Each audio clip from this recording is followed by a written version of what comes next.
queráis. Bueno, ya estamos entonces a punto. Bueno, buenas tardes a todos nuestros amigos que nos están escuchando, nos están siguiendo gracias a esta iniciativa de la Universidad Católica Andrés Bello y su centro de posgrado, que ha venido buscando siempre opciones para aprovechar no solamente el tiempo y tratar de divulgar con mayor densidad e intensidad las distintas materias propias de los cursos de posgrado, en el caso específico de la tributación, dando y haciendo propicio las ocasiones para contar profesores como el que tenemos el día de hoy, César García Novoa, sino también hacer viable la posibilidad de recuperar el tiempo, aprovecharlo en estos tiempos de pandemia, de crisis, de cuarentena obligada. Presentar a César García Novoa siempre es un gran compromiso, desde el punto de vista de lo que representa él académicamente y de lo que representa él para los venezolanos. Quiero comenzar siempre destacando este último aspecto. César García Novoa, desde el año 1991, se ha convertido en un asiduo visitante de Venezuela, un gran promotor de los tributaristas venezolanos en el mundo, en Latinoamérica, una persona que ha contado siempre, o hemos contado con él siempre, en circunstancias extremas, en circunstancias importantes, la vida institucional de la Asociación Venezolana de Derecho Tributario, que es la única que durante 50 años ha mantenido de manera sostenida la divulgación, ha tenido ya prácticamente 160 y tantos números en forma continuada de su revista de Derecho Tributario.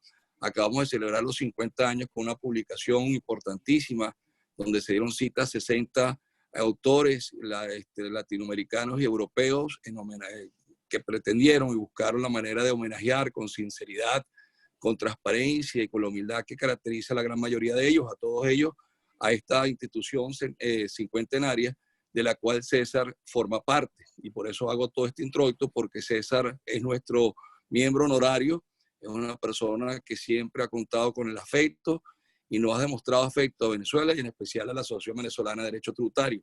César es un catedrático de la Universidad de Santiago de Compostela, sin duda alguna, y él no le gusta que se diga, pero sin duda alguna, en criterios de sus pares y gente que ha sido maestro, es hoy por hoy el tributarista de mayor importancia en España y con mucho peso en Europa.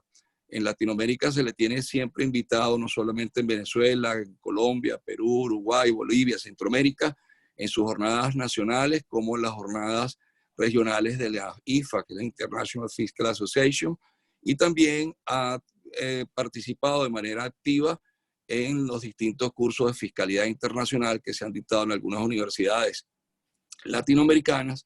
Y obviamente en el caso específico le hago la cuñita al curso de la Universidad de Santiago de Compostela, un curso extraordinario. Lamentablemente, me imagino que por el tema del COVID también se ve afectado, pero ya tiene, creo que son 13 o 14 ediciones, 13 ediciones, y es uno de los cursos más importantes. Y siempre con la caracterización de empatía con Venezuela, César ha dado pie para que participe la BT en forma activa, dándole cabida siempre a los venezolanos. Es autor de una gran cantidad de libros que en forma individual o en forma colectiva, ensayos, trabajos, tiene un importante blog que siempre nos mantiene al día sobre tributación y derecho financiero en general, que nos ha permitido mantenernos en contacto con Europa. Adicionalmente, ha sido una persona reconocida en Venezuela al punto que la Academia de Ciencias Políticas y Sociales, durante la gestión del doctor Gabriel Ruán, lo incorporó como miembro correspondiente a esta importante corporación centenaria. No quiero seguir para no quitarle tiempo, restarle esta oportunidad a todos ustedes para que desde este nicho virtual, desde distintos países que sé que están oyendo en Colombia, en España, en Centroamérica y aquí en Venezuela, oigamos al maestro César García Novoa. César, en nombre de la Universidad Católica Andrés Bello, de la especialización de Derecho Financiero y de todos tus amigos y específicamente de la Asociación Venezolana de Derecho Tributario, agradecido como siempre. Y pon tú de las cámaras entonces. ¿Esto se ve? Perfecto. ¿Se ve? ¿Se escucha bien? Perfectamente. Muy bien. Pues vamos allá. Antes que nada, muchas gracias a la Universidad Católica Andrés Bello por permitirme, en esta situación excepcional en la que nos encontramos todos debido a la pandemia del COVID-19, pues permitirme dirigirme a todos vosotros.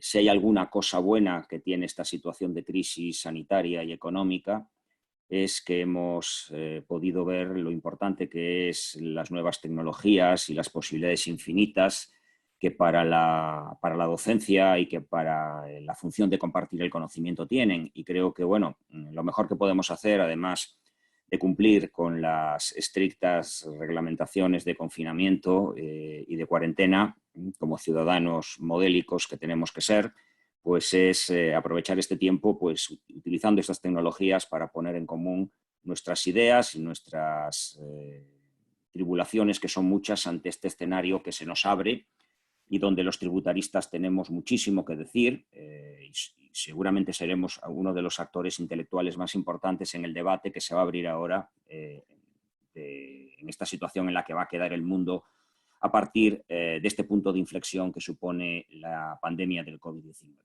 Muchísimas gracias a la Universidad Católica Andrés Bello. Para mí es un placer siempre colaborar con la UCAP. Lo suelo hacer con asiduidad, en vivo, en Caracas. Siempre me han recibido fraternalmente y de manera muy cálida y siempre ha sido un placer desplazarme físicamente a las dependencias de la UCAP para realizar actividades docentes o de difusión del conocimiento pues de todo tipo.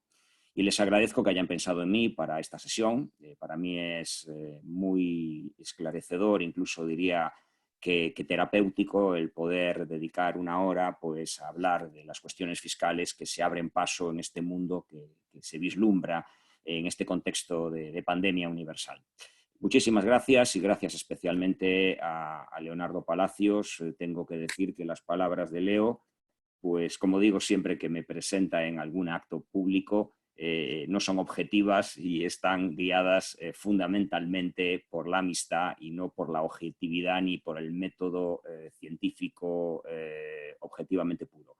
No es objetivo, genera expectativas muchas veces injustificadas en el auditorio y sus palabras se guían más por el cariño y el afecto que por la realidad de las cosas, pero en todo caso se lo agradezco muy sinceramente. Bien, voy a hablar sobre el tema que me han propuesto, que son el contexto fiscal que se abre en este escenario de pandemia del coronavirus o COVID-19 y lo voy a hacer pues utilizando una presentación natural, para lo cual pues voy a utilizar la opción que da el programa Zoom de compartir pantalla e iré pasando las distintas láminas de mi PowerPoint para ir desarrollando los temas que quiero plantearos.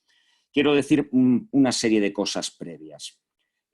Primero, naturalmente, cabe la posibilidad de hacer preguntas. Creo que se os ha dicho cuál es el método y dejaré 15-20 minutos al final de mi intervención para intentar responder aquellas que sepa y pueda responder. Intentaré que sean todas o la mayoría de ellas y, por tanto, ese canal está abierto, como ya os han comentado los organizadores de esta sesión y, por tanto, esa posibilidad existe. ¿De acuerdo?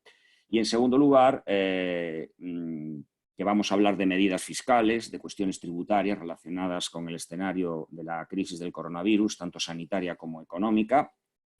Y yo voy a centrarme, obviamente, aunque haré referencias a situaciones de derecho comparado o a cosas que conozco de otros países, voy a centrarme en las cosas que ha hecho y, sobre todo, las que no ha hecho el gobierno español en esta situación, en los distintos frentes en los que la fiscalidad puede tener un papel activo para ayudar a sobrellevar esta situación. Hablaré con el punto de vista o el punto de referencia de la situación española. Haré alguna referencia a otros países de alguna cuestión ocasional que conozco, pero básicamente me voy a centrar en las medidas en España. Pero veréis que el cariz de esas medidas es bastante común a lo que han hecho la mayoría de los países.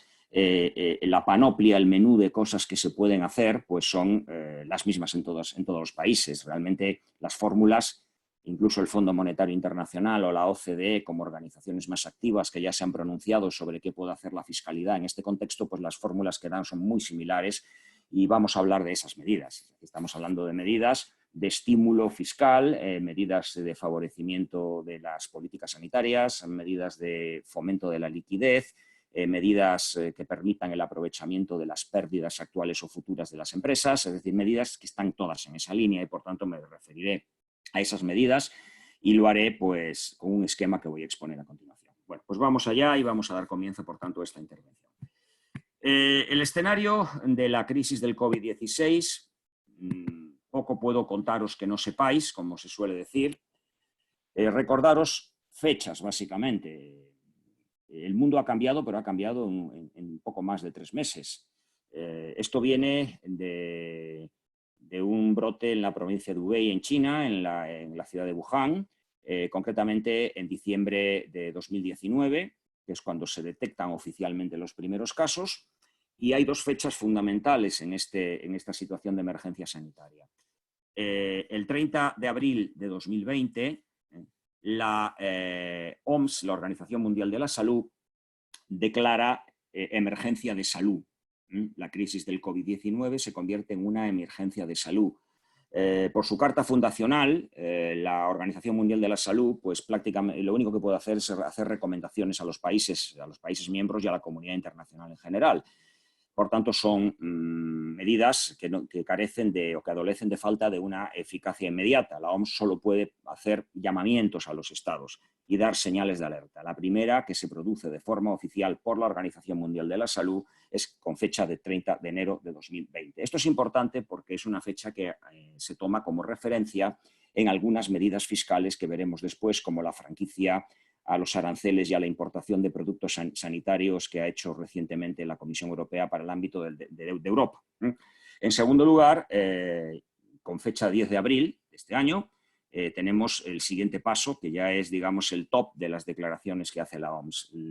La crisis del COVID-19 se declara pandemia universal, lo que ya supone que las recomendaciones vayan de la mano de proponer la adopción de medidas excepcionales en los distintos países. Como veremos, esas medidas dependen del ordenamiento jurídico de cada Estado, pero en la mayoría se han reducido en situaciones de limitación a la circulación de personas, es decir, situaciones de confinamiento, de cuarentena, en algunos países donde lo permite su ordenamiento interno en situaciones de toque de queda, y en estados, según la constitución de cada país, estados de alarma, estados de excepción, etcétera, etcétera.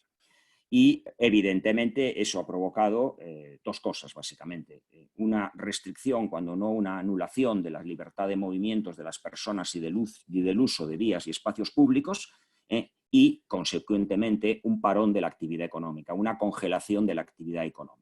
Eso todo ya lo sabemos, es historia reciente, pero como contexto general de todo lo que voy a decir, pues convenía recordarlo y así lo he hecho. Dicho esto, y cuando vamos a hablar de la función de los impuestos en este contexto, claro, podemos hablar de muchas cosas, del papel de los impuestos en este escenario que acabo de describir, una pandemia universal, una serie de medidas de confinamiento que limitan la actividad social, el contacto social y la actividad económica, y en ese contexto, ¿qué papel juegan los impuestos? Pueden jugar varios roles, pero yo he preferido resumirlos en 3 grandes bloques, que es lo que voy a tratar. En primer lugar, medidas inmediatas en favor de la actividad sanitaria de lucha contra el COVID-19. Es decir, ¿qué puede hacer el sistema fiscal para favorecer la lucha contra el COVID-19 en el ámbito estrictamente médico y sanitario? Y ahí entra en juego la función extrafiscal de los tributos, que es algo de lo que venimos estudiando y venimos tratando los tributaristas desde hace muchísimo tiempo. Veremos algo de ese tema, muy poquito. En segundo lugar, veremos la parte donde el protagonismo, el rol protagónico de la fiscalidad es más clara, que es la cuestión de la crisis, de la situación económica crítica y de la consiguiente crisis económica que ya está aquí y que se atisba en el horizonte en los próximos meses o años. Y ahí el papel de la fiscalidad es fundamental. Y ahí vamos a tratar dos cosas. Ya no se trata de medidas destinadas a la política sanitaria o a favorecer la lucha en el terreno de lo sanitario, ya se trata de medidas de política económica, medidas fiscales como medidas de política económica. Vamos a hablar de medidas inmediatas, lo que se va a hacer ahora, lo que se está haciendo ahora, lo que se propone hacer ahora, lo que las organizaciones internacionales ya proponen hacer ahora. Y vamos a ver después, terminaré mi intervención, con una reflexión, llamémosle de futuro, sobre ese escenario en los próximos años, esos cambios profundos, ese antes y ese después, ese punto de inflexión que para muchos supone la situación que estamos viviendo, y cómo en ese nuevo contexto va a haber que acelerar la refundación de la fiscalidad.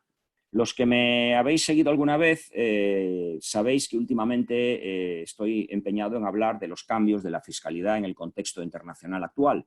Bueno, pues esto ha supuesto un terremoto, pero que un terremoto absoluto para todo, también para la fiscalidad y también para esos cambios que se están produciendo, pero yo creo que va a servir como acicate para acelerar esos cambios.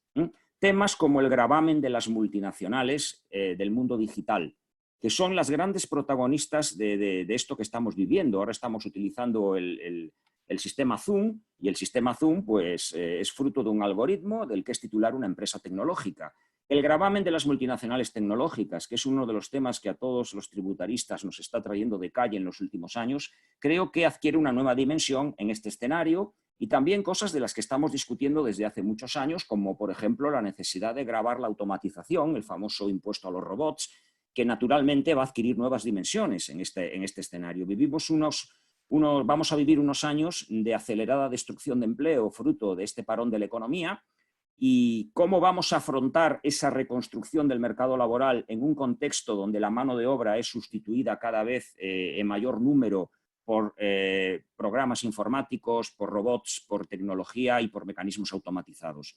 Y ahí vuelve a surgir la necesidad de plantearse qué puede hacer la fiscalidad en ese contexto. Eso será una breve reflexión para poner punto final a esta conferencia o a esta charla, que va a ser más bien una charla porque espero que haya preguntas y sea algo bidireccional y compartido a la que me voy a referir en este tiempo que tengo por delante. Vamos con las primeras medidas. Las medidas fiscales destinadas de modo directo a luchar en el terreno de lo sanitario contra la pandemia del COVID-19. ¿Qué puede hacer ahí la fiscalidad? Naturalmente, la fiscalidad tiene una función de apoyo en varios terrenos. Uno, al que me voy a referir después, porque yo creo que va a ser algo que no va a quedar delimitado a la situación actual que está de la fase más intensa de lucha contra la pandemia, sino que va a ser algo que va a repuntar en los próximos años, y por tanto hay que plantearse una profunda reflexión sobre la fiscalidad de esto. Es todo lo que podríamos llamar la fiscalidad del altruismo.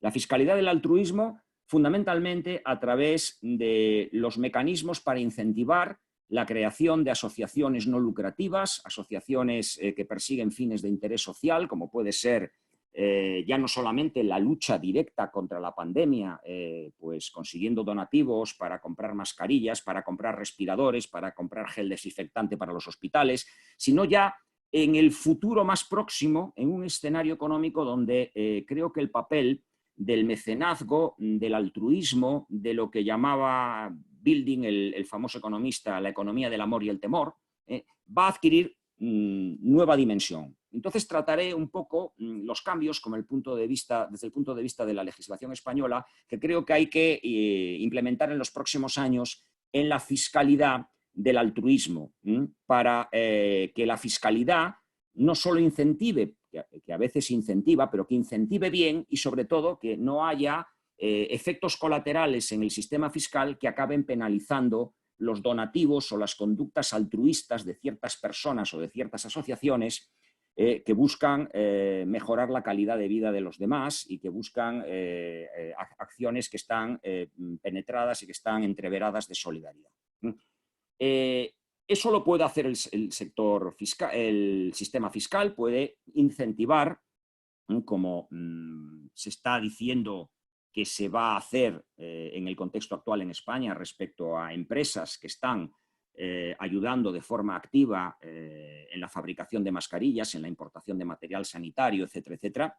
Pero hay una segunda derivada que es aligerar la carga fiscal que soportan los productos sanitarios, que ahora mismo parece fundamental. Y ahí hay dos puntos muy importantes desde el punto de vista del sistema tributario español que yo voy a señalar. Todos los puntos los voy a tratar, el tema es largo, voy a intentar pasar por encima, luego si alguno queréis alguna puntualización y profundizar en alguna pregunta lo hacemos. Primero, hay que aligerar la carga en el IVA de los productos sanitarios. Hasta hace poco, bueno, en el contexto actual deciros que en mi país, España, los productos sanitarios como los guantes o las mascarillas están sujetos al tipo general del IVA, entre otras cosas porque no responden a la definición de productos sanitarios a los que se le aplica el tipo reducido del 10%. En España tenemos un tipo general de IVA del 21 y dos tipos reducidos, uno reducido del 10 y uno súper reducido del 4. El 4 se aplica a los medicamentos en sentido estricto, de acuerdo con la directiva de la Unión Europea, la directiva del IVA. Y medicamentos entendidos en sentido estricto, sustancias, fórmulas destinadas exclusivamente y por sus características objetivas a aliviar o tratar deficiencias para uso personal y exclusivo de personas. Eso es medicamento y eso es lo que está al 4. El resto de productos sanitarios van al 10, pero siempre que sean productos sanitarios, y ahí hay una sentencia del Tribunal de Justicia de la Unión Europea del año 2013 que avaló la postura de la Administración tributaria, siempre que sean productos sanitarios que no sean de uso mixto. Es decir, que se trate de productos sanitarios de utilización exclusivamente médica o sanitaria. Hay productos como los guantes o como las mascarillas higiénicas que se vienen considerando como productos que no son de uso médico exclusivo. Y la tendencia es aplicarles el IVA del 21%. Concretamente, la ley española del IVA contiene un anexo y en ese anexo están los productos sanitarios a los que se le aplica el tipo reducido del 10%, es decir, productos sanitarios que no son medicamentos, pero que son, sin ser medicamentos, de uso exclusivamente en el ámbito sanitario. Todo lo que no es de uso exclusivo en el ámbito sanitario va al 21%.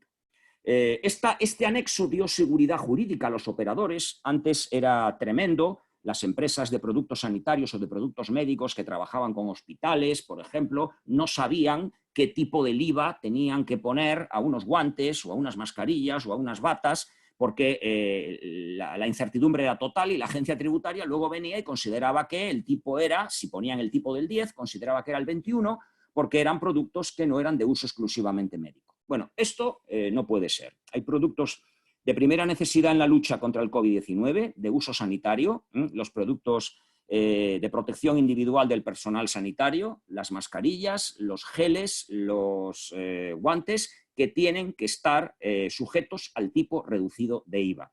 Tiene que desaparecer ese criterio restrictivo y esa regla tan poco edificante de entender que como no tienen un uso exclusivamente sanitario, como un guante puede utilizarse para cosas que no son estrictamente sanitarias, no se le puede poner el tipo reducido de productos sanitarios. En este contexto eso tiene que cambiar y es algo que se ha dicho en España y que tiene que cambiar inmediatamente. Segunda cuestión, muchos de estos productos se están comprando, como es sabido, en mercados sobre todo de Extremo Oriente, China, Corea, y en mercados ajenos a la Unión Europea. Bueno, pues en la Unión Europea una reciente decisión de la Comisión de 3 de abril de este año 2020 acaba de declarar una franquicia para los aranceles de importación y para el IVA, la importación de mercancías necesarias para combatir la pandemia. Y ahí se incluyen los famosos guantes, las mascarillas, las batas, los EPI, es decir, los equipos de protección individual del personal sanitario, etcétera, etcétera. Es curioso porque la Comisión Europea, que crea esta exención, es una exención a la importación, una exención de aranceles. Sabéis que en la Unión Europea, como hay un mercado aduanero único, la competencia para fijar los aranceles no es de los países de la Unión Europea. España no puede tomar una decisión sobre aranceles individualmente. Aquí sí la podía tomar y lo vamos a ver inmediatamente, pero no puede con carácter general tomarla. Porque los aranceles están fijados a nivel de la Unión Europea por los organismos europeos. Entonces, Europa lo que ha hecho ha sido decidir con acierto que no va a haber que pagar el arancel del 6,3% por importar, el caso de Inditex, el caso de la empresa multinacional de Zara, que ha importado varias toneladas de mascarillas de China, no puede ser que haya que pagar un arancel del 6,3% por esa importación. ¿Qué se ha hecho? Pues se ha tomado la decisión a nivel de la Unión Europea de eximirles de aranceles de importación. Parece lógico, pero con unos criterios absolutamente restrictivos. Absolutamente restrictivos. Tienen que ser importadas para ser distribuidas gratuitamente. Es decir, las importadas por administraciones públicas solo se benefician si son distribuidas gratuitamente, aunque evidentemente no es gratuita la compra se paga, la distribución es lo que tiene que ser gratuito. Tienen que ser legalizadas a libre práctica, que es el trámite aduanero para convertir una mercancía de fuera de la Unión Europea en una mercancía comunitaria, y tienen que, después de la importación, no utilizarse en otras actividades distintas o en otros fines distintos a los que señala la exención. La cosa buena es que esta exención se aplica con criterios retroactivos. Es decir, el que haya pagado un arancel antes de la aprobación de esta decisión que exime de aranceles a la importación de mascarillas y de guantes, por ejemplo, puede pedir la devolución de los derechos aduaneros. Se aplica con efecto retroactivo, se aprobó, como sabemos, el 3 de abril, como dijimos, el 3 de abril de 2020, pero se aplica desde el 30 de enero. Se toma la fecha desde el 30 de enero porque es la fecha en la que, como hemos dicho, la OMS declara que el COVID-19 es una emergencia sanitaria mundial. Y esa es la fecha de referencia que se toma. Sin embargo, antes los países de la Unión Europea tenían la posibilidad, hay que decir que España no lo aprovechó, otros países sí, tenían la posibilidad de declarar una exención de aranceles a la importación con carácter provisional. Y en el caso de España, suprimir el 6,3% que se estaba cobrando a la importación de mascarillas y a la importación de guantes, entre otros productos. ¿España lo hizo? Sí, lo hizo un día antes de la franquicia aprobada por la Unión Europea. Lo hizo en una decisión con forma de instrucción, una instrucción aduanera, la instrucción 11-2020 de 2 de abril.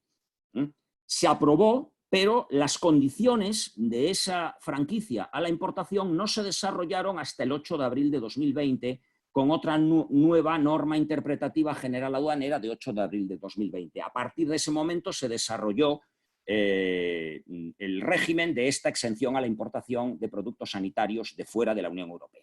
Pero se podría haber adoptado antes, y por lo tanto, si no se adoptó, fue porque no se quiso adoptar o no se previó la necesidad de adoptarla.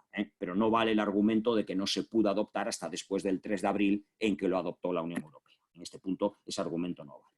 Bien, eso en cuanto a cuestiones sanitarias, de cuestiones fiscales que afectan a la política sanitaria inmediata, a la lucha contra el COVID-19 en el terreno de lo sanitario. Lo segundo, a lo que deberemos referirnos, es lo relativo a las cuestiones relacionadas con la crisis económica. Bueno, las crisis económicas o la crisis económica de la pandemia se debe fundamentalmente pues, a todo el crack en el aparato productivo que ha supuesto esta situación generalizada de cuarentena y confinamiento. En el caso de España, eso se tradujo en la declaración de un estado de alarma. Se llama igual que en Venezuela, estado de alarma. Está previsto en la Constitución, en el artículo 116. Hay una ley orgánica del año 1981 que lo desarrolla, y uno de los supuestos en que esta ley orgánica, en su artículo 4, dice que procede la declaración del estado de alarma es en las situaciones de epidemia. Por tanto, constitucionalmente es correcto declarar un estado de alarma por una epidemia, una pandemia como esta. También la Ley Orgánica 481, que desarrolla los estados de excepción, señala para el estado de alarma qué puede decretar el Gobierno en el marco de dicho estado de alarma. Y una de las cosas que se puede decretar es lo que se ha decretado, un confinamiento, es decir, una limitación de la circulación o permanencia de personas o vehículos en horas o lugares determinados y de uso de los espacios o vías públicas. Por tanto, el marco constitucional es correcto. Además, el estado de alarma se aprueba por mandato constitucional en España por 15 días, hay que comunicarlo al Congreso inmediatamente y hay que pedir prórrogas por otros 15 días, que es lo que está haciendo el Gobierno. Bien, consecuencias económicas, tampoco os voy a decir nada que no sepáis. caída de la actividad productiva, ruptura del circuito de oferta y la demanda y caída del Producto Interior Bruto. Eso se traduce en una clarísima parálisis económica que conduce derechamente a la recesión económica. El FMI, que ha publicado unos informes más terroríficos que una novela de Stephen King, si se me permite la broma, porque leerlos pone los pelos de punta, de verdad, pues dice exactamente, además de decir que va a ser una crisis peor que la del 2008 y que solo tiene comparación a la Gran Depresión de los años 20, pues dice que cada mes de confinamiento supone una caída del Producto Interior Bruto mundial de 3 puntos. Es algo absolutamente inusitado, dando por buenos los datos del Fondo Monetario Internacional. Y en España, porque hay estimaciones por países en ese informe, se habla de una caída, de una posible caída entre el 5 y el 9%, que es un escenario realmente de terror, realmente de película de Stephen King. Fuera bromas, es un escenario realmente terrible. Claro, eso significa, y lo dice el Fondo Monetario Internacional, que esto es como cuando está naufragando un barco, esto es como el Titanic. Primero hay que echar botes, y luego ya a ver qué hacemos, ya cómo nos comunicamos, cómo conseguimos que vengan a rescatarlos. Pero lo primero es echar botes. Y los botes, lo que dice el FMI es lo que dice todo el mundo. También el documento que aprobó el CIAT y la OCDE el día 10 de abril dice lo mismo. Estímulos, hacen falta estímulos para recuperar la liquidez. El gran problema de la parálisis de la actividad económica es la falta de liquidez en el sistema económico. Por tanto, lo fundamental es mantener la liquidez. Mantener la liquidez, por un lado está la política monetaria, la política que van a desarrollar los bancos centrales, en el caso europeo ya se anunció cuál iba a ser esa política monetaria, y por otro lado están las políticas fiscales. Políticas fiscales que se caracterizan fundamentalmente por estímulos fiscales que pueden recaer en los consumidores y en las empresas, sobre todo, como han dicho las organizaciones internacionales, singularmente el Fondo Monetario Internacional, las pequeñas y medianas empresas, que son las que menos posibilidades tienen de subsistir en un escenario de restricción o de falta de liquidez. Por tanto, las medidas fiscales inmediatas, las medidas consistentes en echar los botes para implementar el salvamento y para evacuar el barco que se hunde, esas medidas son fundamentalmente medidas fiscales de estímulo para la recuperación de la liquidez. En el caso de las personas físicas, de los consumidores, ahí se hablan de muchísimas medidas, la mayoría de ellas en el terreno del gasto público. Estados Unidos es ahora mismo el primer país que adoptó un paquete, un paquete de estímulos dentro de los Economic Impact Payments, un paquete de estímulos mediante transferencias a las familias, de estímulos fiscales mediante pagos de subvenciones, de transferencias directas a las familias. Se ha recuperado también en algunos países, en España pues también, pero con un sesgo ideológico muy claro, el debate que algunos ya formulamos. ¿Os acordáis cuando yo alguna vez he hablado también del tema de la fiscalidad de los robots, que hablábamos del vínculo que hacen algunos estudiosos del tema de la fiscalidad, de la automatización y de la inteligencia artificial con el debate sobre la creación de una renta básica universal? El debate sobre la renta básica, bien sea renta universal o renta subsidiaria de subsistencia. Uno es un modelo más próximo a una ideología socialdemócrata, keynesiana o intervencionista. Autores como Piketty, por ejemplo, han renovado el debate sobre la renta universal, y la renta básica, la renta subsidiaria de subsistencia está en el pensamiento de algunos economistas, incluso liberales, como es el caso de Friedrich von Hayek en su momento. Pero bueno, esos son debates en cuanto a estímulos para las personas físicas y para los consumidores, para las familias y las personas físicas. En el caso de las empresas, como decimos, también hay que adoptar medidas fiscales, pero aquí ya hablamos de medidas fiscales estrictamente tributarias, ya en el terreno de lo tributario, no en el terreno de las transferencias, de las subvenciones, del gasto público en suma, en el terreno de lo tributario. Y aquí ya hablamos de medidas, repito, dirigidas fundamentalmente a la micro, pequeña y mediana empresa.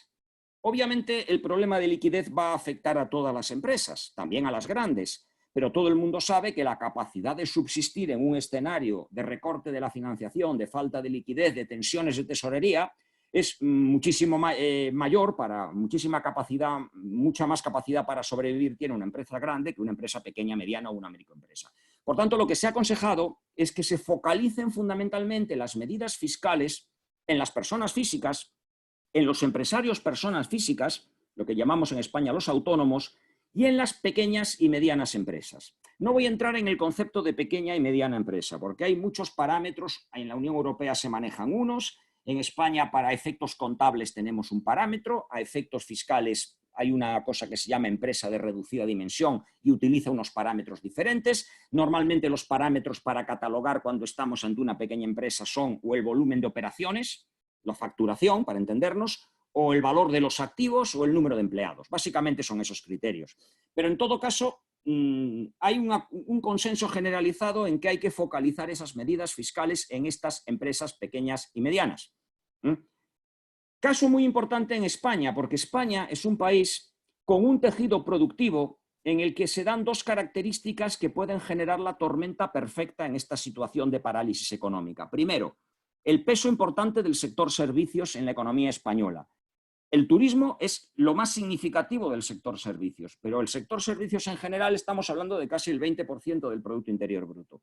Y en segundo lugar, un tejido empresarial y productivo integrado, se habla de un 96 y casi 97, y he puesto un 95, pero se habla casi de un 97, integrado por pequeñas y medianas empresas. España es un país, aunque todos conocemos las grandes multinacionales del IBEX 35, las grandes multinacionales que operan en Latinoamérica, españolas, es un país fundamentalmente de pequeñas y medianas empresas. Por tanto, estas medidas fiscales van a ser medidas muy importantes. Bien, ¿qué medidas fiscales se están adoptando y qué medidas se podían haber adoptado en el terreno de la liquidez, sobre todo de las pequeñas y medianas empresas? La primera medida, la más lógica, la más razonable, la primera que se le ocurre a cualquier país, no hace falta ser un experto en tributación para saberlo, es que si las empresas están paradas, no facturan porque no venden y por tanto no tienen ingresos, la primera medida es el aplazamiento del pago de tributos. Así de sencillo.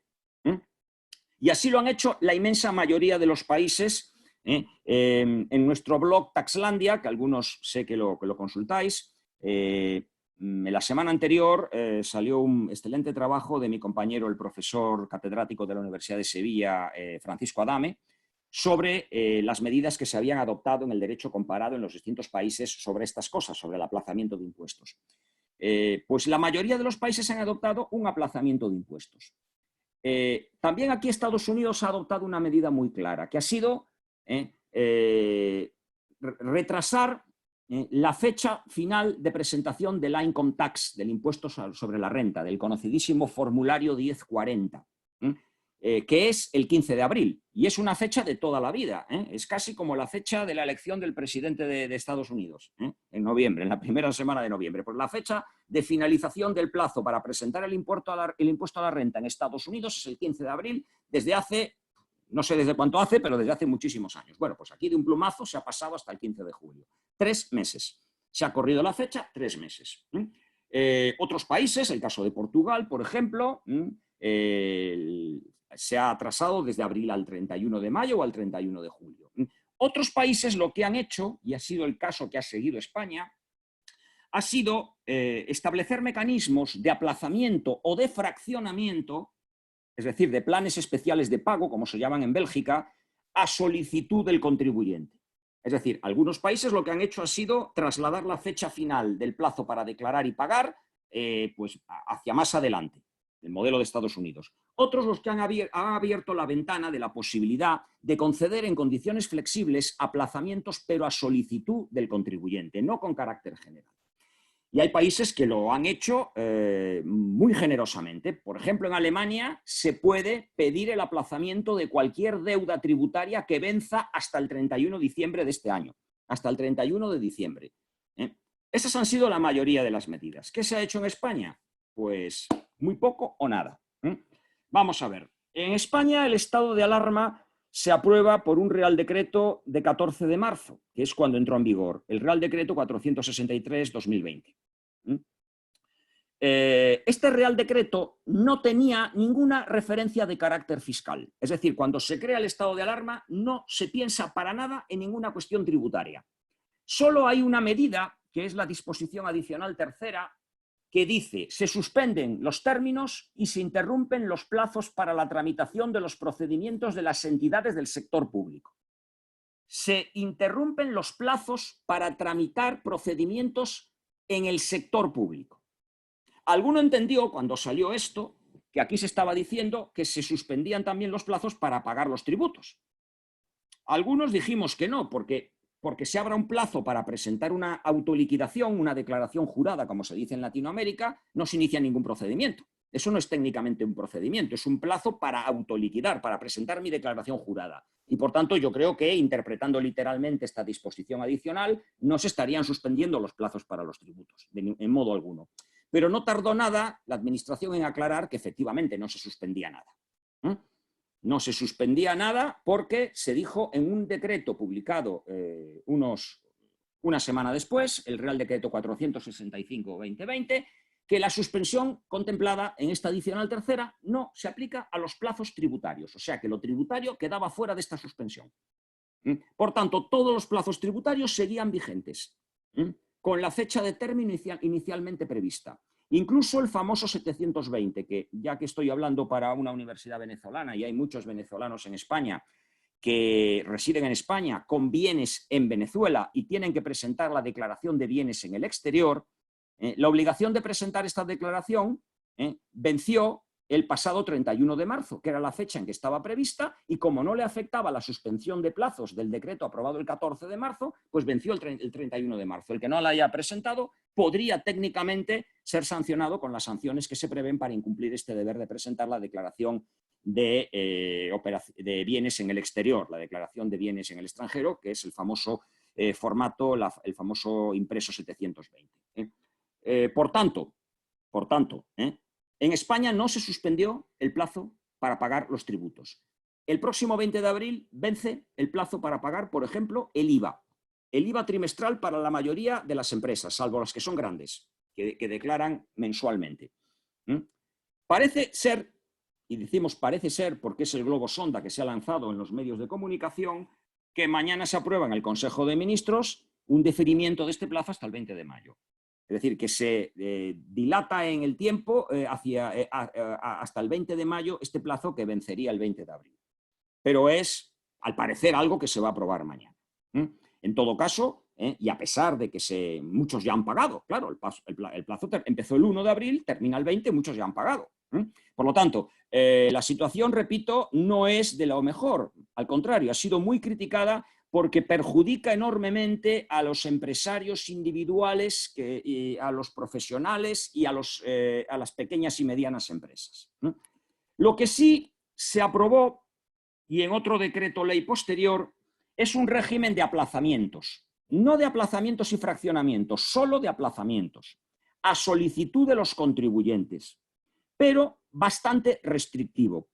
Primero, solo para tributos cuyo plazo venza hasta el 30 de mayo de 2020. Nada que ver con Alemania, que permite aplazar tributos cuyo plazo venza hasta el 31 de diciembre de este año. Por tanto, una situación muchísimo más restrictiva que otros países. Se va a aplicar para deudas para las que no hace falta aportar garantía, que son deudas tributarias que en la práctica ya casi se suspendían, se aplazaban de forma casi automática.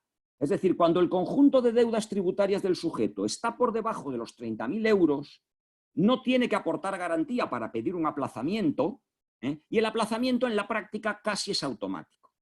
Por tanto, si se aplica solo estas deudas, no se está dando nada que realmente no exista ya, porque esas deudas, en la mayoría de los casos, la Administración tributaria las venía aplazando sin problema, porque la propia ley considera que por su cuantía no hay que aportar ninguna garantía para asegurar el pago de las mismas.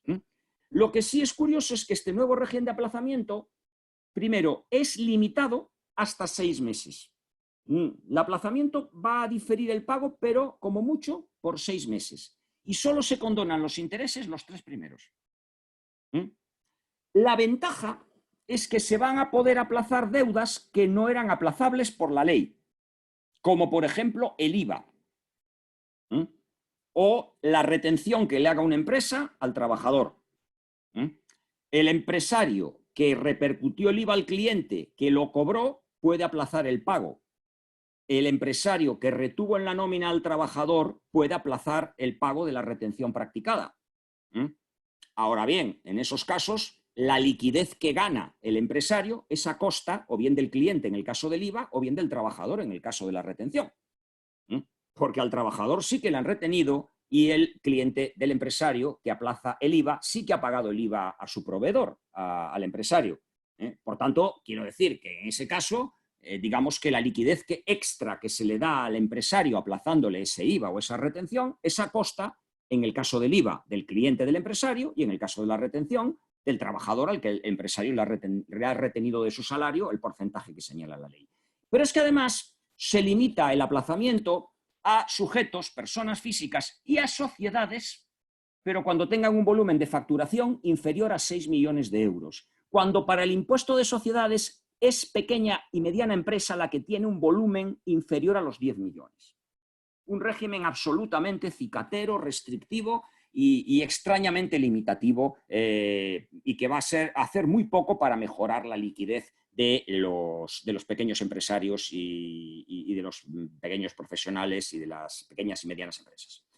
También se ha previsto una suspensión de plazos. Una suspensión de plazos. Todos los plazos iniciados entre el 18 de marzo hasta el 30 de abril quedan ampliados hasta el 30 de abril.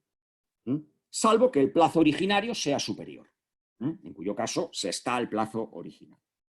Es decir, que si yo el 18 de marzo o el 19 de marzo me han notificado un acto administrativo que tengo un mes para recurrir, por tanto el plazo terminaría el 19 de abril, el plazo automáticamente queda extendido hasta el día 30.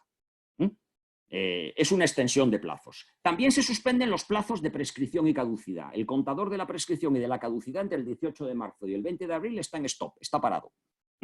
No se solucionó el tema de qué pasaba con los actos dictados antes del estado de alarma. Si a mí me habían notificado el 12 de marzo un acto, ¿hasta cuándo puedo recurrir? ¿También el plazo se suspende hasta el 30 de abril o es el plazo original? Porque si es el plazo original y me notificaron antes del estado de alarma, por ejemplo, el 12 de marzo, yo tenía un mes, ese plazo se acaba el 12 de abril, se acabaría el 12 de abril. Ese caso no lo han pensado y dio lugar a muchísimas discusiones. Al final se ha corregido y se ha dicho que también en ese caso se aplica esta suspensión, pero después de haber generado una situación de enorme incertidumbre por no haber pensado en un supuesto concreto y no haber dictado una disposición aclaratoria inmediatamente después de haberse generado esa incertidumbre. Eso es lo que se ha hecho y poco más. ¿Y qué se puede hacer? Bueno, aquí se puede operar en diversas vías. Aquí se puede operar en diversas vías que creo que son muy importantes y que creo que conviene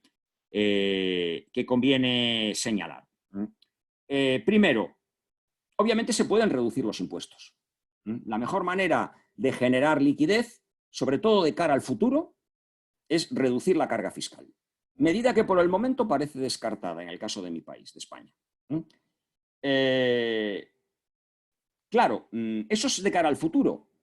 ¿Qué pasa en la actualidad? Bueno, pues en la actualidad podemos encontrarnos con pequeños empresarios que tributan por un régimen de estimación objetiva, y el régimen de estimación objetiva en España se llama módulos, significa que yo tengo que pagar una cuantía fija, independientemente de cuál sea mi ingreso real. Normalmente quien está en un régimen de estimación objetiva es porque le sale rentable, es decir, porque la cuantía estimada siempre es inferior a la cuantía real, porque siempre se puede renunciar a este régimen. ¿Qué ocurre? Que hay una penalización en la ley que si uno renuncia a este régimen durante 3 años tiene que estar en un régimen de estimación directa. Se ha aprobado una medida porque muchos empresarios en este régimen se encuentran con pérdidas y parece injusto que tengan que pagar cuando han tenido pérdidas y tienen que pagar porque el régimen de estimación objetiva es así, se paga una cuantía fija independientemente del beneficio mayor o menor, y se les va a permitir excepcionalmente renunciar. Renunciar sin la penalización de los 3 años sin poder volver al régimen de estimación objetiva. Y ahí paremos de contar. ¿Y qué se podría hacer? Bueno, aquí hay aquí hay una serie de puntos que me parecen muy importantes. Tema de liquidez. En la imposición sobre la renta de las sociedades creo que habría que trabajar en varios sentidos. Primero, en el tratamiento de las pérdidas. Sean estas normalmente pérdidas fiscales. No vamos a entrar ahora a pérdidas contables, pérdidas de tipo fiscal. Cuando hay lo que se llama en España bases imponibles negativas. Bueno, en España se pueden compensar hacia adelante. Una empresa que venga teniendo pérdidas o que empiece ahora mismo a tener pérdidas puede hacia el futuro compensar las pérdidas. Pero el escenario hacia el futuro no parece que sea un escenario donde vaya a haber muchos beneficios que puedan permitir o contra los que se puedan compensar las pérdidas actuales. Por lo tanto, parece razonable, de una vez por todas, introducir lo que ya tienen muchos países, que es un sistema de compensación de pérdidas hacia atrás, lo que se llama un carryback o compensación de pérdidas hacia atrás. Que yo pueda compensar esa pérdida, incluso aunque yo haya dejado la actividad económica. Es evidente que si yo tengo una empresa y dejo la actividad empresarial por la crisis del COVID-19, no voy a tener en el futuro beneficios para poder compensar esas pérdidas. Que yo pueda compensarlas hacia atrás con beneficios que he tenido en el pasado. Eso existe en algunos países, en los anglosajones, y nadie se rasga las vestiduras. Por tanto, no sería ninguna barbaridad ante este escenario incluirlos en otros países, singularmente en España. Otra vía para favorecer la liquidez de las empresas es acelerar las depreciaciones, acelerar las amortizaciones. En España hay supuestos de amortización libre para pequeñas empresas, pero generalizar esos supuestos para que se pueda amortizar libremente y recuperar rápidamente las inversiones que se hicieron en los años anteriores de bonanza económica, pues parece una medida razonable en este escenario, porque siempre la aceleración de la depreciación, de la amortización, genera liquidez. Puede ser una medida a tratar. Se habla de deducciones por mantenimiento de empleo, que a mí no me parece mal, ya hay una en el derecho español para... probablemente quien decida mantener el empleo no vaya a ser por una deducción o para aprovechar una deducción, pero a mí no me parece mal. Sí hay una medida importante que yo creo que debería relajarse, que es, y la conocéis todos, la limitación de la deducción de gastos financieros, que en España es del 30% del beneficio neto operativo, del EBITDA, del beneficio neto operativo.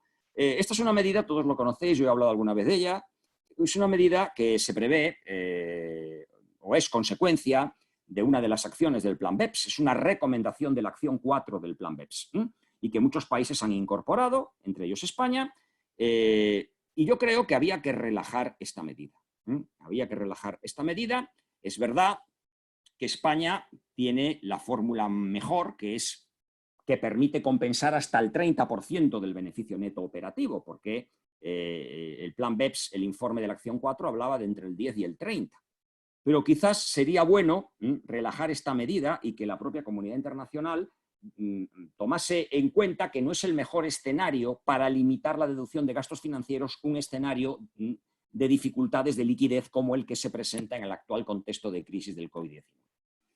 Avanzando también, yo creo que muchas de los deterioros contables, si nos vamos a la contabilidad, yo no me voy a meter ahora porque también podíamos hablar del tema, del impacto que en las cuentas contables puede tener este escenario del COVID-19, pero lo que sí está claro es que nos vamos a encontrar con situaciones en las que el valor recuperable de un activo vaya a ser inferior al valor contable por la depreciación del activo en este escenario que estamos viviendo. Normalmente, cuando hay previsión de esa pérdida de valor del activo y que el valor contable va a ser superior al valor recuperable real del activo, del valor que tiene realmente ese activo en el mercado, como consecuencia de la desvalorización producida por el escenario actual, siempre pensamos en la posibilidad de provisiones contables, que se pueda provisionar esa pérdida, o incluso de practicar en la contabilidad una corrección valorativa. También hay en el caso de existencias, como sabéis, el deterioro de existencias también puede dar lugar a un tratamiento contable adecuado, en su caso a un cómputo de una pérdida del valor de las existencias. El problema es que en muchos países la regla general es que esos deterioros no tienen consecuencias fiscales. Es lo que ocurre en España, artículo 13 de la Ley del Impuesto de Sociedades. La regla general es la no deducibilidad de las pérdidas por deterioro. Cuando se practica una deducción por una corrección valorativa contable, no tiene trascendencia fiscal y lo que se practica es un ajuste positivo extrafiscal. Eso quizás habría que corregirlo en este escenario, porque hay deterioros contables que responden a la realidad económica de que han perdido valor existencias o bienes del activo de las empresas que si se reflejan contablemente deberían también configurarse como pérdidas fiscalmente deducibles. Avanzando, en el IVA. En el IVA se puede hacer mucho por mejorar la liquidez de las empresas, sobre todo de las pequeñas y medianas.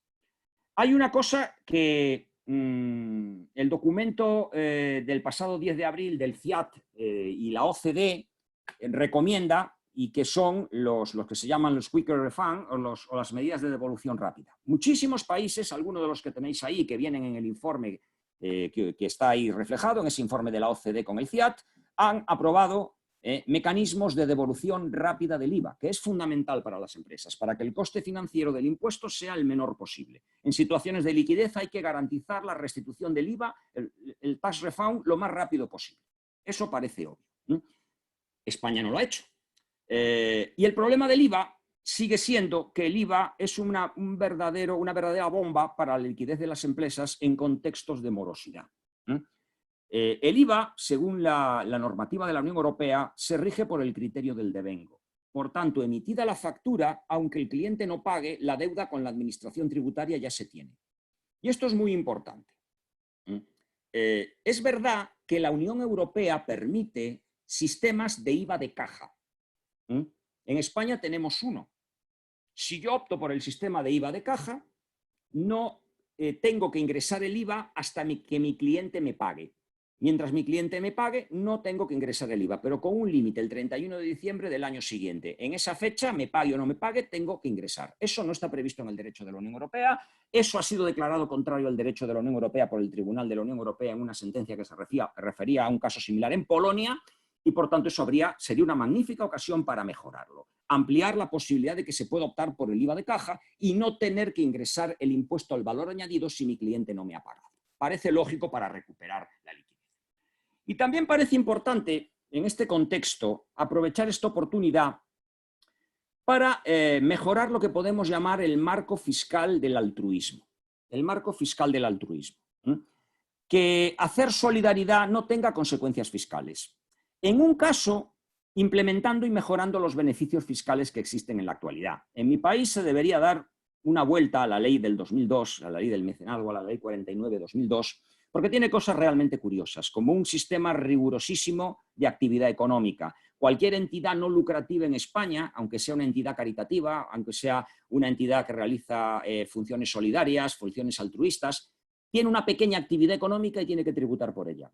Es decir, la asociación de ayuda a los enfermos de cualquier cosa, del COVID-19, de cualquier cosa, si tiene un pequeño bar o establecimiento dentro de la sede, eso es una actividad económica y eso tributa. O sea, quiero decir, aunque eso hay que corregirlo de alguna manera y creo que habría que darle una vuelta al tema con ocasión de las medidas que necesitamos establecer para mejorar el régimen de la solidaridad desde el punto de vista fiscal. También es necesario que los donativos, las actividades gratuitas, no tengan efectos fiscales.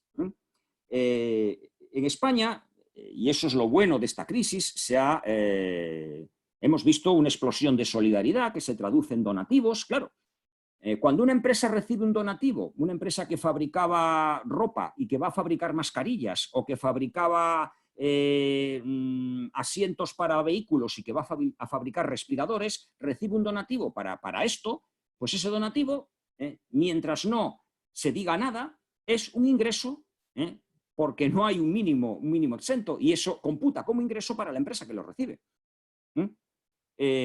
Ahora se está animando a condonar deudas como gesto de solidaridad, como gesto altruista. La ley del impuesto de donaciones equipara la condonación de una deuda a una donación. Por tanto, el beneficiado por una condonación ha recibido fiscalmente una donación. En el impuesto de donaciones no hay un mínimo exento. Tributan todas las donaciones. Otra cosa es que la administración no exija la tributación, pero técnicamente habría que cambiar eso. Y hay un caso especialmente curioso, que es la condonación de alquileres. Se está haciendo un llamamiento para que los propietarios de locales de negocio condonen la renta que pagan los arrendatarios por los locales, ya que esos locales se encuentran cerrados por la situación de confinamiento, por la situación de cuarentena. Muy bien, eso está estupendo. Pero el alquiler de locales de negocio en España está gravado por el IVA. Si en el contrato aparece que el IVA es exigible, como el IVA va por devengo y no por caja, la administración tributaria podría exigir a ese generoso propietario de local que ha condonado la renta a su inquilino, podría exigirle el IVA, podría exigirlo. Habría que redactar un documento suspendiendo el contrato, pero si no, podría exigirlo. Eso no puede ser y ese tipo de cosas exige un cambio en la ley. Bueno, pues aquí hay varias cosas más, voy a ir terminando, si me dais 5 minutos concluyo. Hay varias cosas más importantes que están afectando al mundo de la fiscalidad. Hay una cosa que le ha preocupado mucho a la OCDE en el reciente documento que acaba de publicar el pasado 10 de abril. En uno de sus documentos, la OCDE le ha dado vueltas al tema de cómo influyen las restricciones a la movilidad por las situaciones de cuarentena en la adquisición de la residencia fiscal y en otras cuestiones que afectan al derecho internacional tributario y que afectan a los convenios de doble imposición. Esto tiene importancia. Muchas empresas han deslocalizado trabajadores aprovechando las ventajas fiscales de los expatriados y sobre todo cuando nos encontramos en el año de cambio de residencia, ya sea al inicio de la expatriación o a la vuelta, ahí tenemos un problema porque si ese trabajador se queda confinado en el país de donde estaba desplazado, ¿qué pasa con ese tiempo de confinamiento? ¿Cuenta o no cuenta? Y en general, ¿qué pasa con los periodos de confinamiento donde yo no me puedo desplazar cuando la residencia se establece en función de un número de días? Pues lo que ha dicho la OCDE es que en la medida de lo posible los países adecúen su legislación interna para decir que el tiempo no cuenta en el periodo de confinamiento. Es decir, que si para tener o dejar de tener residencia fiscal tenemos el contador de los 183 días, ese contador debe pararse durante el tiempo de confinamiento. Parece lógico, ¿de acuerdo? También ha aclarado, curiosamente, no voy a profundizar en ello, pero que ya que se ha generalizado el teletrabajo y muchas empresas a sus trabajadores en el exterior los tienen ahora teletrabajando, pues ha dicho la OCDE que un trabajador teletrabajando en su casa no es un establecimiento permanente de la empresa en el otro país. Pero, dice la OCDE, salvo que ese sujeto tuviera ya las características de un agente dependiente. Sabéis que el concepto de agente dependiente en el modelo de la OCDE se ha modificado en el año 2017 para introducir todas las reglas relativas al abuso, de la acción 7 de BEPS, del abuso del concepto de establecimiento permanente o de la elusión del estatuto de establecimiento permanente, y cualquier trabajador que realice contratos en nombre y por cuenta de la empresa puede ser considerado agente dependiente y por tanto establecimiento permanente. Si el sujeto venía siendo considerado agente dependiente y ahora es un agente dependiente que teletrabaja en su domicilio, pues probablemente pueda seguir siendo considerado. ¿De acuerdo? Bueno, pues son ajustes que pretende hacer la OCDE, es un documento interesante de unas 18 páginas, bueno, de lectura muy aconsejable. También hay varias cosas que quizás haya que considerar. A mí se me ocurre una que me parece importante, que es la relativa a las situaciones en las cuales muchos sujetos a los que no se les concedió un aplazamiento no hayan podido hacer frente al pago de tributos. ¿Puede ser considerado la actual situación de COVID-19, la situación actual de las medidas derivadas de los estados de alarma, de los estados de excepción, de los toques de queda y de las medidas en general para luchar contra la pandemia del COVID-19, una causa de fuerza mayor oponible a una pretensión de la Administración tributaria de sancionar o de exigir intereses de demora si estos tienen una función moratoria, es decir, si sanciona una especie de mora culpable del deudor tributario? Yo creo que sí, a mí no me cabe la menor duda. Si algún ámbito tiene la fuerza mayor como causa que excluye la posibilidad de sancionar, creo que es en casos como este, pero bueno, estaría bueno que se dijera o que se tratase el tema. Y finalmente, ya un minuto y ponemos punto final. Hemos visto las medidas inmediatas en materia de política sanitaria, hemos visto medidas para afrontar la liquidez y fomentar la liquidez de las empresas, hemos visto medidas en las que para hacer frente a algunas cuestiones nuevas como la incidencia del COVID-19 en la adquisición o pérdida de la residencia, establecimiento permanente, posible consideración de la fuerza mayor como causa excluyente de la sancionabilidad de las conductas, etcétera, etcétera, ¿no? Y de cara al futuro, de cara a ese escenario distópico que se nos anuncia para los próximos años, ¿cómo va a cambiar la fiscalidad? ¿Qué va a suponer esto en la reflexión sobre el futuro de la fiscalidad en los próximos años? Esto daría para otra sesión de 1 hora como esta. Simplemente 2 cosas. Yo creo que esto va a acelerar la búsqueda de una fórmula internacional para el gravamen de las multinacionales que suponga un cambio de paradigma a la situación actual, que es la situación basada en el modelo de la OCDE y en un modelo donde el fundamento es el gravamen de las empresas multinacionales en el país de residencia y la tributación en fuente cuando hay establecimiento permanente con presencia física. Se va a acelerar, probablemente por la vía del segundo pilar del plan BEPS. Realmente hablar ahora del segundo pilar cuando tenemos otros problemas delante, todos hablábamos del segundo pilar de la tributación de las multinacionales del mundo digital antes de que estallara todo esto, pero ahora la actualidad nos obliga a hablar de otras cosas. Pero creo que esto va a ser una oportunidad para acelerar ese proceso a través de alguna medida que probablemente sea un impuesto mínimo a las multinacionales. La alternativa que está presente en el segundo pilar de un impuesto mínimo alternativo. Yo creo que se va a ir por ahí, tengo ese pálpito, tengo esa sensación. En todo caso, creo que hay 2 puntos cuyo estudio va a ser imprescindible en los próximos años. Primero, optar definitivamente por un modelo de gravamen a las empresas multinacionales. Antes hablábamos de las multinacionales en general, ahora centrados en las empresas del mundo digital. Las empresas del mundo digital son las que siguen, en este contexto de confinamiento en el que estamos todos, siguen actuando, trabajando y moviéndose como si nada hubiera cambiado, por decirlo de alguna manera. Siguen siendo los grandes nichos de recursos para un sistema fiscal de los distintos países que va a necesitar ingentes cantidades de medios, de fondos, para hacer frente a la situación que se avecina en los próximos años.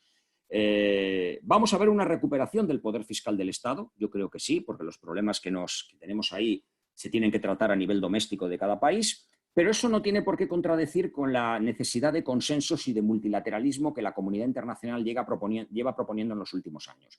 Por tanto, yo creo que la opción por acelerar la tributación allí donde obtienen beneficios de las multinacionales del mundo digital va a ser inevitable.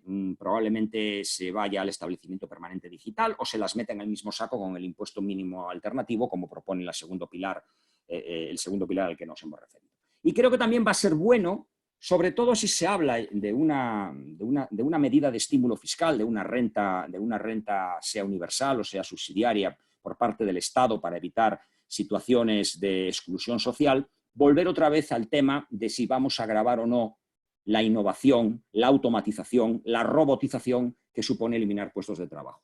En un contexto donde se van a perder puestos de trabajo por la crisis que se avecina, la reflexión sobre la imposición de los robots creo que adquiere una dimensión nueva y creo que va a ser una asignatura en los próximos años, aunque no sea el tema fiscal más inmediato, porque ahora estamos para hablar de otras cosas. Bueno, pues con esto termino. He pasado un poquito más de la hora que tenía, de los 50-55 minutos que tenía asignados. Y bueno, pues si hay alguna pregunta, en la medida de mis posibilidades, pues encantado. De mis posibilidades quiere decir en la medida de que sepa la respuesta o tenga algo de idea de la respuesta. Encantado de poder responder.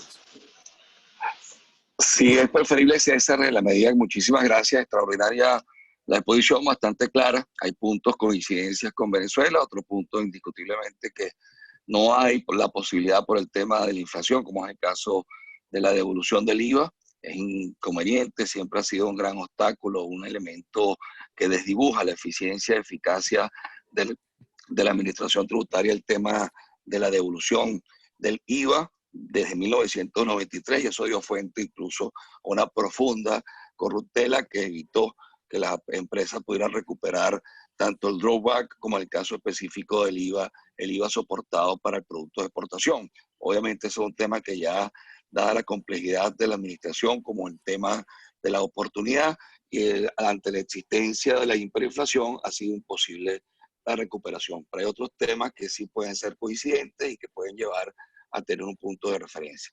En la medida de lo posible, yo te exhortaría que tú vieras las preguntas y aprovechar el tiempo en la medida en que tú puedas irla respondiendo. A lo mejor la respondes una por una o la respondes en forma global a tu mejor conveniencia.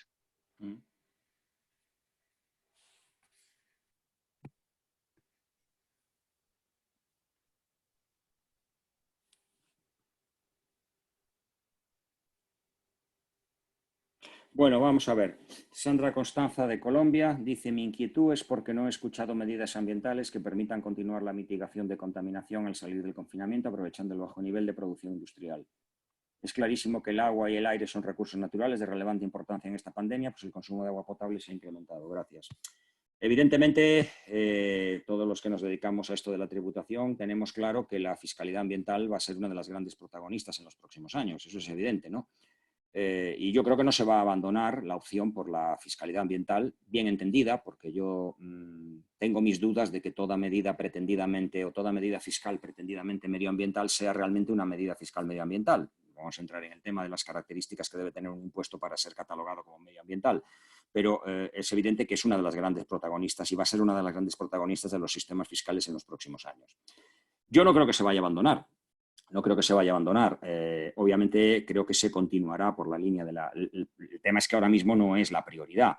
Vivimos una situación excepcional y, como decíamos, ahora mismo estamos ante el hundimiento del Titanic y lo que hay que hacer es poner los botes. Lo primero, poner los botes. Luego ya veremos cómo rescatamos o cómo llegamos a buen puerto, cómo conseguimos que sobrevivan los pasajeros del barco hundido. Pero yo creo que no se va a abandonar. Es verdad que probablemente haya que hacer una reflexión sobre la forma de exigir estos tributos de carácter medioambiental. Sobre todo por el impacto que pueden tener en las empresas. No quiere decir que haya que relajar la política fiscal medioambiental, pero sí probablemente haya que modularla de acuerdo con la difícil situación económica que muchas empresas van a pasar en los próximos años. No lo he comentado porque evidentemente no es la prioridad ahora mismo, pero efectivamente el consumo de agua puede haber aumentado, pero es verdad que también los niveles de CO2 en la atmósfera nunca han sido tan bajos por este parón de la actividad. Es decir que en ese sentido partimos, cuando todo esto se reactive, viendo cómo se reactiva y en qué condiciones se va a reactivar, pues evidentemente partimos de una situación mejor. En todo caso, repito, no las he comentado por eso. Podemos hablar muchísimo de las medidas fiscales medioambientales, pero insisto en una cosa: tiene que tratarse de medidas fiscales realmente medioambientales, que tengan una finalidad claramente disuasoria, que los recaudados se destinen a mitigar la contaminación y no medidas recaudatorias encubiertas de medidas ambientales y que aprovechen el buen nombre o la buena imagen de las medidas fiscales medioambientales para crear medidas fiscales que son recaudatorias y que realmente se presentan como medidas ambientales y que no lo son. Pero en todo caso sí estoy de acuerdo en que hay que incidir en esa línea y no abandonarla, aunque repito, ahora no es la prioridad. Vamos a ver. Agradecía. Bueno, eso es un agradecimiento, no es ninguna pregunta. Como decía mi añorado Geraldo Ataliba, esto non o leo que é unha loubanza. ¿Puede explicar de nuevo cómo un trabajador expatriado puede solicitar el aplazamiento mientras está confinado en el país receptor? No, vamos a ver, yo lo que he dicho, vamos a ver, un trabajador desplazado, lo que tenemos ahora es que los aplazamientos todos los podemos solicitar, porque no nos queda otra, mediante la administración electrónica de la agencia tributaria en España. Los aplazamientos se piden muy fácilmente a través de la administración electrónica. Los desplazados y los no desplazados, los que estamos en España, tampoco podemos desplazarnos físicamente a la administración tributaria para entregar un papel, por lo tanto hay que hacerlo todo por vía electrónica. Y si hay un trabajador desplazado que siga siendo residente en España y que, por tanto, tenga que hacer frente al pago de un tributo y quiera quiera aprovechar alguno de estos aplazamientos, aunque el que se ha creado en España es para empresarios, no para trabajadores dependientes, pues tendría que hacerlo en formato electrónico desde el país donde se encuentre. Eso no sería mayor problema. Yo me he referido al tema, y porque muchas empresas, en España tenemos un régimen muy bueno para el desplazamiento de trabajadores al exterior, que utilizan muchas empresas que se han internacionalizado en los últimos años. Una empresa constructora, por ejemplo, que gana un concurso para hacer una obra pública en Colombia y desplaza a un ingeniero durante 8 meses para que dirija la obra en Colombia. Bueno, pues aquí hay una ventaja fiscal, que es una exención de hasta 60.000 euros para ese trabajador desplazado. Claro, es necesario que al menos se esté 183 días en el otro país y es fundamental para ello que haya una voluntad de retornar a España. ¿Qué ocurre cuando esa voluntad quiebra? Sencillamente porque yo no puedo salir del país porque me ha pillado el confinamiento y me he tenido que quedar en Bogotá. A eso me refiero, porque no está previsto. Lo lógico es que se entienda que ha ocurrido y lo que dice la OCDE, que en temas de residencia no se tenga en cuenta el parón que supone el confinamiento, pero a eso me refiero. ¿De acuerdo? Elliot, Colombia, las inversiones en investigación y desarrollo deberían tener beneficios fiscales para los donantes y por supuesto, no generar ingreso gravado para la entidad que las recibe hacia el futuro. Bueno, en esto de las inversiones de I+D+I, ya sabes que son uno de los grandes problemas que ha tenido la fiscalidad en los últimos años.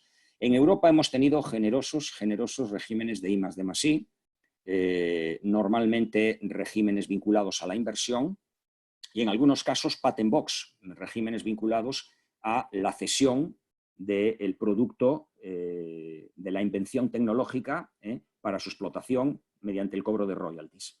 En un caso con deducciones, los gastos en inversión más desarrollo, en I+D+I dan lugar a una deducción, una parte de lo invertido se deduce y en el segundo caso, con un tratamiento fiscal ventajoso de los royalties que consiste en una exención parcial de lo cobrado cuando se cede la patente, por ejemplo, una empresa farmacéutica que invierte en investigación puede deducir lo invertido. Cuando genera la patente y la cede y cobra el royalty de la empresa cesionaria, pues tenía una bonificación que se llamaba patent box y que tenía muchísimos países de la Unión Europea. Esto ha sido calificado como régimen preferencial en muchos países, era utilizado para el traslado artificioso de beneficios, para generar situaciones de ilusión fiscal y eso ha sido corregido.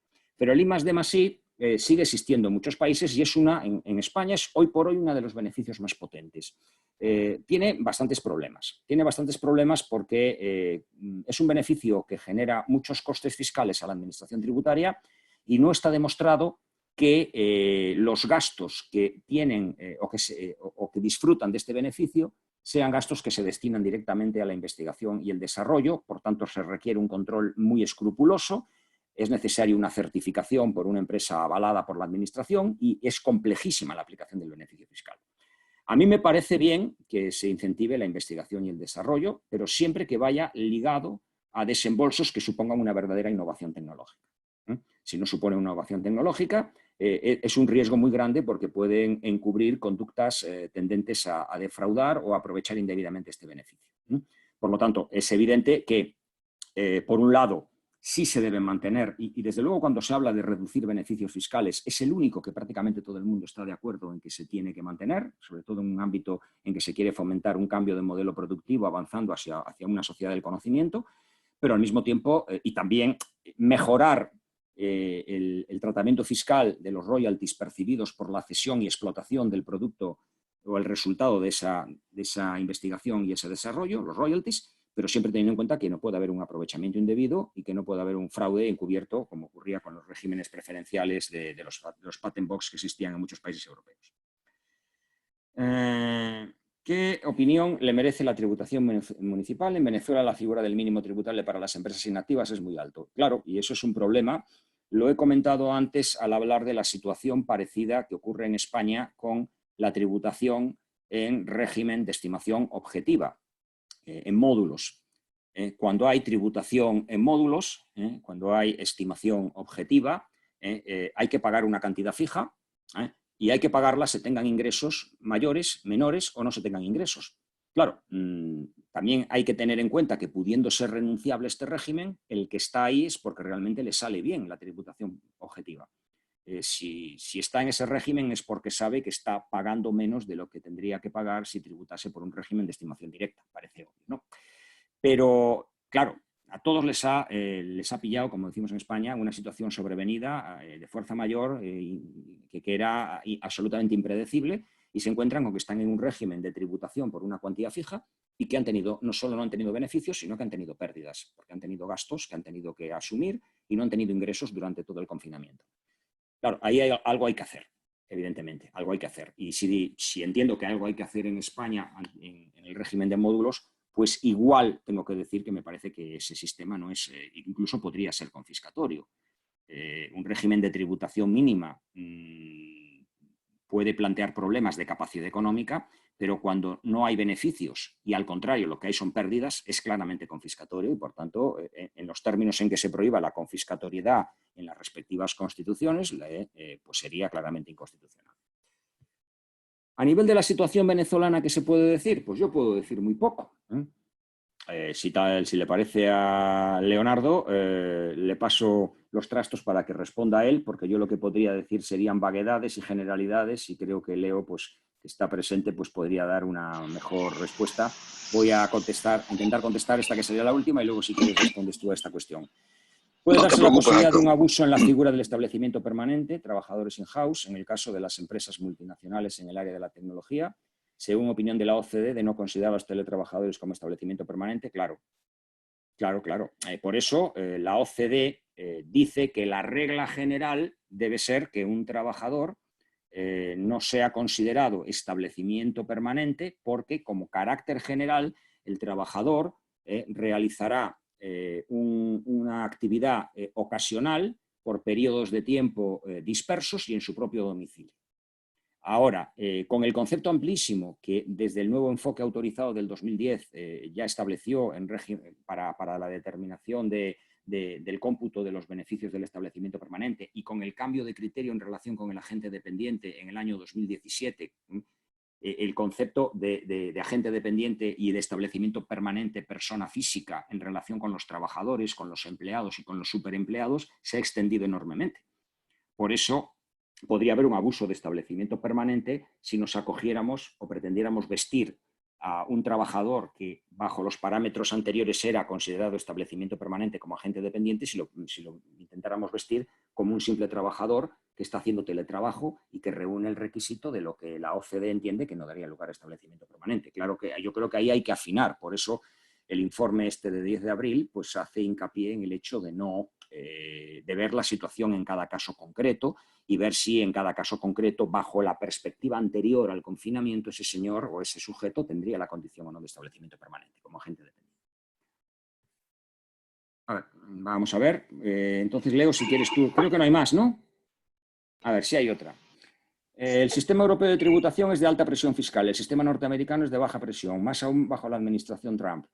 Entiendo de lo que usted expone que Europa debe bajar la presión fiscal como paliativo para aliviar la carga tributaria. La pregunta es, ¿esto traerá cambios de paradigma en Europa o en USA luego de la crisis? Bueno, el sistema de tributación, habría que hablar mucho de si la tributación en Estados Unidos es tan baja como se dice. Ha bajado considerablemente, pero era una necesidad para evitar la deslocalización de las grandes multinacionales norteamericanas. Ha bajado la tributación del corporate tax del 35 al 21, creo recordar. Pero bueno, en su conjunto no creo que sea una imposición tan baja como se dice, teniendo en cuenta la suma tanto de los impuestos federales como de los impuestos del Estado y el sell tax, por ejemplo, estatal, y la imposición municipal sobre la propiedad, por ejemplo, no creo que la imposición sea tan baja como se dice. En cualquier caso, cuando se habla de estímulos fiscales, se habla tanto de estímulos desde el lado del gasto público como desde el lado de la mejora de la liquidez en cuanto a la reducción de la presión fiscal, bien sea con la reducción de las tasas de gravamen, que a mí me parece el mejor sistema, bien sea con la implementación de beneficios fiscales. A eso me refería. Naturalmente, en el ámbito europeo, donde la presión fiscal comparativa es alta, en el caso español sigue siendo alta, pero es más alta todavía comparativamente en países como Francia o Alemania, que es indispensable, y en Francia y Alemania ya se está adoptando estas medidas, ¿no? Muy bien. Bueno, muchísimas gracias, César, y tomo la alternativa entonces. Efectivamente, en el caso específico de Venezuela podemos hablar que existe una indolencia general por parte del Estado donde efectivamente se desprendió, se separó de lo que se conoce como el derecho al buen gobierno. No tomó ninguna de las decisiones que desde el sector privado se vinieron formulando en términos similares a lo que tú planteabas en España y en otros países, en cuanto, por ejemplo, a la suspensión de la aplicación de la exigencia en un régimen que tuvimos la oportunidad de conversar contigo, de analizar en las pasadas jornadas nacionales de derecho tributario, en cuanto a las declaraciones mensuales del IVA y los anticipos diarios de IVA e impuestos sobre la renta, lo cual convirtieron desde el 2018 estas dos grandes especies impositivas que financian y mantienen la estructura del sistema tributario, respectivamente en un impuesto al flujo de caja y en un impuesto al ingreso bruto, desnaturalizando la esencia progresiva en el caso del impuesto sobre la renta y en el caso del IVA, transformando ese impuesto al consumo en un impuesto al ingreso bruto, tal cual pudiera presentarse en el caso de la sinonimia con el impuesto a las actividades económicas. Se hizo el planteamiento en el sentido de pedir la suspensión y que pudiera durante el tiempo de la pandemia o el tiempo que durara la alerta sanitaria en términos similares, la diferencia es que todavía en Estado de Derecho funciona en España y aquí tenemos un estado de excepción que se ha ido prorrogando en forma inconstitucional durante 3 años en materia económica por una aparente y supuesta guerra económica y se afianza hacia una preocupante consolidación de un Estado fallido en todo lo que él representa en materia de respeto a los derechos humanos, con la alerta sanitaria que el día de ayer salió la Gaceta Oficial extendiéndolo por un plazo de 30 días y estamos seguros por la información recibida que va a tener 30 días más. En el caso específico del IVA, los anticipos y la declaración, se había pedido que se volviera por un tiempo prudencial, a pesar de que es inconstitucional, o mejor dicho, ilegal, la forma en que se desnaturaliza el IVA, llevando la declaración de mensual a semanal, afectando la conformación de la velocidad de los precios, del intercambio, aumentando los costos de transacción, que se llevara a mensual. Se hizo caso omiso de eso. No se hizo tampoco el hecho de llevar a una reducción del impuesto a las grandes transacciones financieras, sobre todo por el costo que representa el manejo de nómina, cumplimiento de obligaciones tributarias ante la no suspensión, y tampoco se hizo caso sobre ese particular.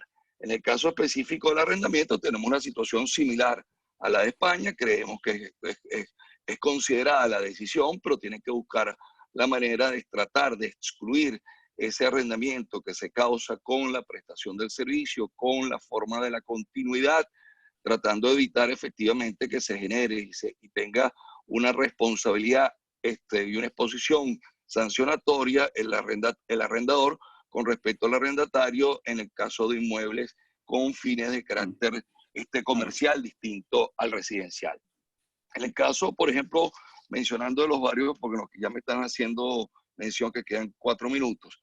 En el caso específico de los impuestos municipales, han sido en forma muy aislada los municipios que han dado prórrogas en el caso del pago de impuestos a las actividades económicas. En el caso del municipio de Libertador sorprendió que la prórroga la dieron el último día cuando ya todo el mundo o prácticamente muchas personas habían pagado, lo cual por supuesto es una forma de burla al contribuyente. Otros simplemente esperaron que efectivamente se venciera el plazo para dar la prórroga.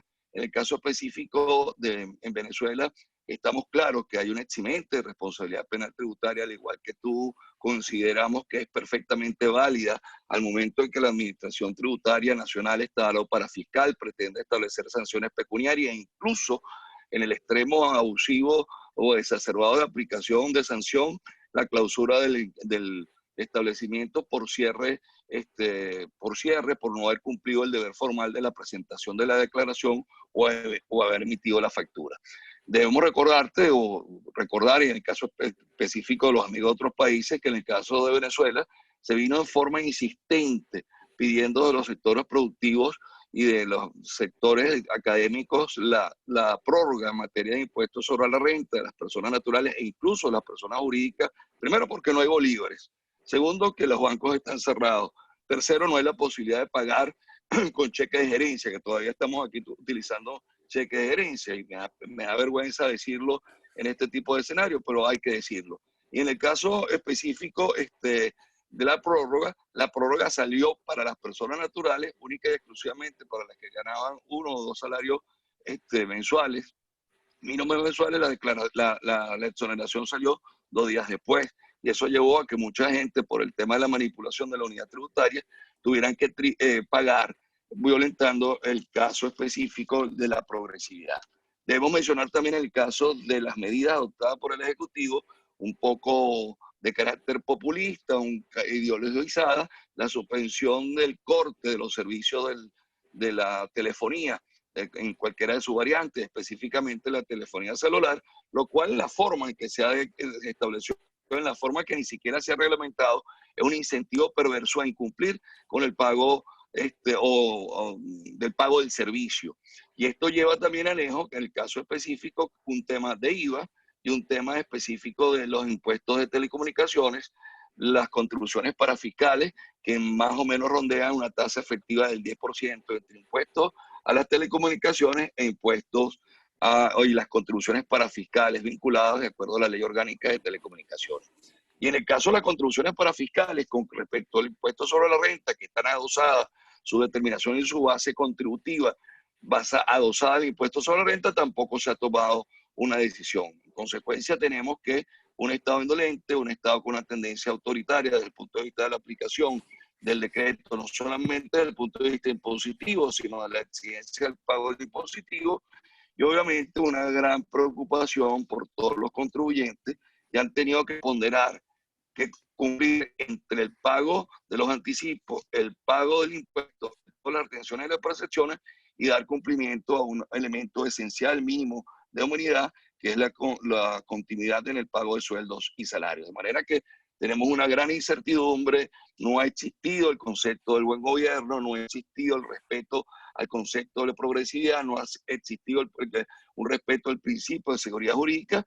No obstante, creemos que todo el concepto de las eximentes de responsabilidad penal tributaria, aún incluso en el Código Orgánico Tributario, que desdibuja la esencia de la Carta de los Derechos del Contribuyente, del cual tú fuiste autor fundamental e inspirador, y que Venezuela ha apoyado activamente, se vean cumplidas. Por el contrario, se violan en su grueso, y específicamente tanto con las reformas como por esta actitud omisiva del Estado venezolano.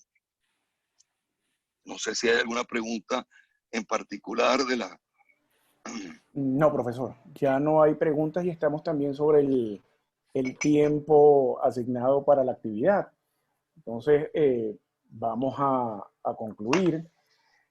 En nombre de la Universidad Católica Andrés Bello, agradecemos esta valiosa colaboración académica del doctor César García Novoa, siempre solidario y atento con nuestra casa de estudios. Agradecemos también a nuestro profesor Leonardo Palacios, que es uno de los docentes ancla de nuestra especialización en Derecho Tributario, y quien en una fecha próxima, que informaremos a través de las redes sociales, nos va a presentar una ponencia sobre las reformas recientes del ordenamiento jurídico tributario venezolano, la Carta de los Derechos del Contribuyente del Instituto Latinoamericano de Derecho Tributario, así como sobre la inconstitucionalidad de las omisiones del Estado durante la pandemia.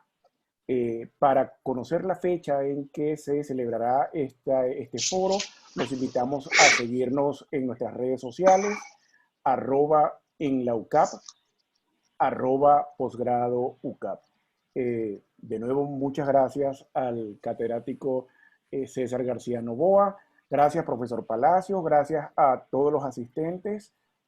Y los invitamos a visitar nuestra página web, donde podrán ver también la programación de las siguientes actividades. Buenas tardes. Profundamente agradecido a César García. Gracias, César. Gracias. Muchas gracias. Gracias. Abrazo. Hasta luego. Hasta luego.